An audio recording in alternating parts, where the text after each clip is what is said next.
Good morning, America. Today is January 5th, 1976. I'm Josh Hesfeld alongside Ryan Demick. Today in the news, we will be covering all of entertainment from 1975, along with a special interview with President Gerald Ford.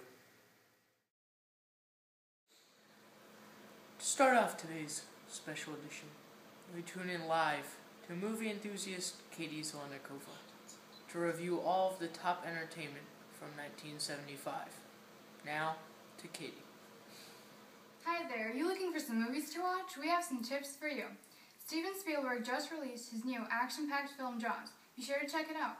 You'll see some of your favorite stars such as Roy Scheider and Richard Dreyfuss. Jaws is a captivating story in which a gigantic great white shark begins to menace the small island community of Amity. A police chief, a marine scientist, and a grizzled fisherman set out to stop it. Join them on their adventure and go see Jaws as soon as possible. You won't regret it. Looking for a different set of Jaws? If you love horror movies, you should definitely take a look at the Rocky Horror Picture Show. Directed by Jim Sharman and written by Richard O'Brien, this movie is guaranteed to make your blood run cold. A newly engaged couple has a breakdown in an isolated area and must pay a call to the bizarre residence of Dr. Frankenfurter. Do you want to know what happens to them? Go and watch it, you'll definitely have a good time. If you're one of those people who are suckers for romance, we have something for you too.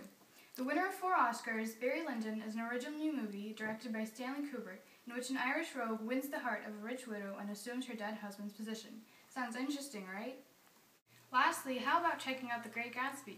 The glamour of the 20s comes to life in the mid-70s with stars such as Robert Redford and Mia Farrow. Directed by Jack Clayton, The Great Gatsby is a sparkly love story between 2 young people from 2 very different worlds. The gap between these 2 worlds proves to be too wide, however. The film is like the Romeo and Juliet of our time, but with a few differences. Interested in finding out what those are? Make sure you go and see it. Would you rather read a good novel? You've heard of Agatha Christie, right? She recently published a new work of detective fiction, the last installment in the Poirot series. It's called Curtain, Poirot's Last Case. After a year apart, Hercule Poirot, now crippled with arthritis, is reunited with his old companion, Captain Hastings. When they receive a letter from Styles Court, the place where they solved their first murder together, it seems like fate, and they readily accept.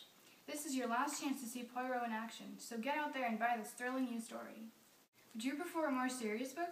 Try reading The Money Changers by Arthur Haley. The plot revolves around the politics inside a major bank and is sure to interest those of you who enjoy stories of ambitious people relentlessly pursuing their goals.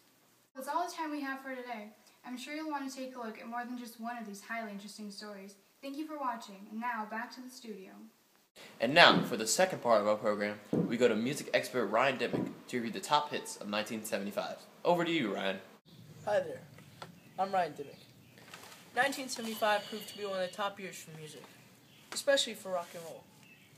Elton John started out the year strong by releasing his greatest hits album, the first of its 3 albums to reach #1 that year. In April, popular rock band Aerosmith released their Sweet Emotion album, then re-released their hit single Dream On, which reached #6 on the Billboard Top 100 charts. Following their Dark Side of the Moon album, Pink Floyd released popular album Wish You Were Here, which reached #1 in the UK and in the US. Popular songs included, but were not limited to, Have a Cigar and Wish You Were Here. Other hit singles this year were Born to Run by Bruce Springsteen and That's the Way I Like It by Casey and the Sunshine Band. While 1975 was a great year for rock and roll, funk and R&B band the Ohio Players also had a great year. Their albums Honey and Fire both reached #1 for U.S. R&B and top 2 for U.S. Thank you. Now back to the studio.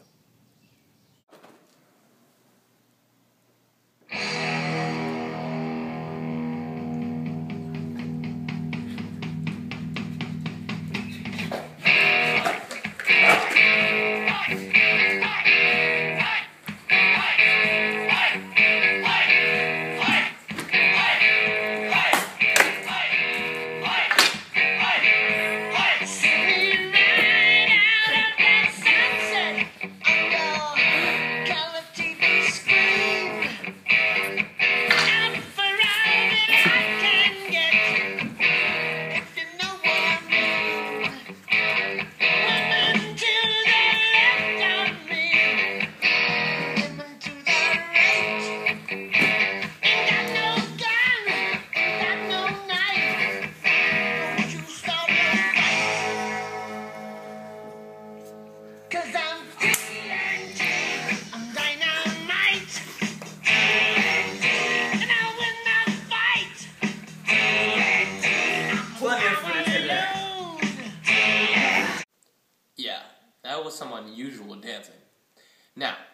After the break, I return with you to review sports. But don't go away, America. After that, stay tuned for an exclusive interview with our president, Gerald Ford. Hello, America. I'm Josh Chesney with your sports update. This Sunday, the Pittsburgh Steelers will be taking on the Miami Dolphins in Super Bowl IX. After a captivating 10-3-1 season, the Pittsburgh Steelers, led by quarterback Terry Bradshaw, will look to take on the Miami Dolphins. Helped by their steel curtain defense, the Pittsburgh Steelers were able to accumulate 10 wins. And Miami Dolphins were led by quarterback Frank Tankerton. The Dolphins finished their season with a 10-4 record. The game will be played in Tulane Stadium in New Orleans, Louisiana. This is the Pittsburgh Steelers' first Super Bowl under the leadership of new coach Chuck Noll. After a long season of criticism, the new Pittsburgh Steelers coach Chuck Noll takes them to their first Super Bowl. This season, the Steelers led the league in the least amount of yards given throughout the whole season, with only allowing 3,740, which is mostly because of their steel curtain defense, led by Defensive Player of the Year Joe Green for the second time in a row. On the other hand, the Dolphins have a very high-powered offense, led by Frank Tankerton and running back Chuck Foreman. The Dolphins look to redeem themselves after losing last year's Super Bowl in a complete blowout. Hope to see you there. And now, ladies and gentlemen, Good Morning America brings you an exclusive interview with our president, Gerald Ford. Good afternoon, Mr. President. Good afternoon. Thank you for coming to speak on our show today. Of course. Mr. President, what did you come to speak about? I came to speak about the past 2 years of my presidency. As I said in New Orleans, America can regain its sense of pride that existed before Vietnam, but it cannot be achieved by refighting a war that is finished as far as America is concerned. I intended to end once and for all the suffering that has come with the Vietnam War. That, along with many other things, is one of my presidential goals. Could you please elaborate on some more goals? In the past years, the economy has gone from bad to worse. Because of the rise in inflation and unemployment, I have and will take action to right the economy. 3 years ago, I witnessed a 5% growth in inflation because of the OPEC oil price increase.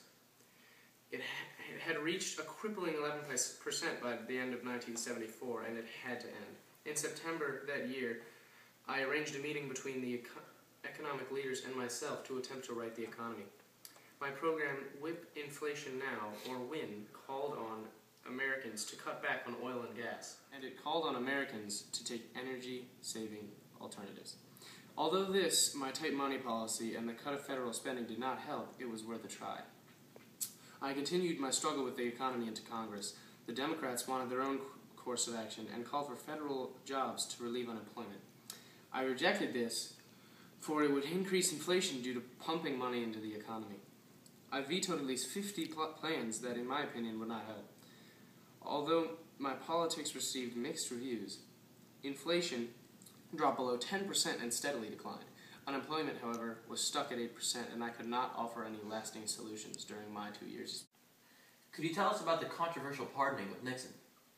Well, I do not condone what happened at the Watergate apartment complex or how the Nixon administration tried to cover it up. The amount of illegalities and threat of impeachment forced him out of office. I respect this decision to exit with dignity, although there were tapes and he tried to impede the FBI investigation. I pardoned Nixon because of my years serving as his vice president. That's all I'll say on the matter. Mr. President, can you tell us about how you're going to uphold Nixon's foreign policy objectives? I plan to take Kissinger's advice and to continue on the path Nixon was taking. As you recall, I upheld their discussions with the Soviet Union and China when I traveled to the Soviet Union to meet with the Prime Minister. I also went to Helsinki, Finland, later that year, and met with 35 other countries to sign the Helsinki Accords. For having me on this interview. Anytime. Oh my gosh, Mr. President, are you alright? I'm fine, I'm just a little clumsy. Oh. Thank you, again. Yes. Thank you once again, America, for tuning in for this special edition of Good Morning America.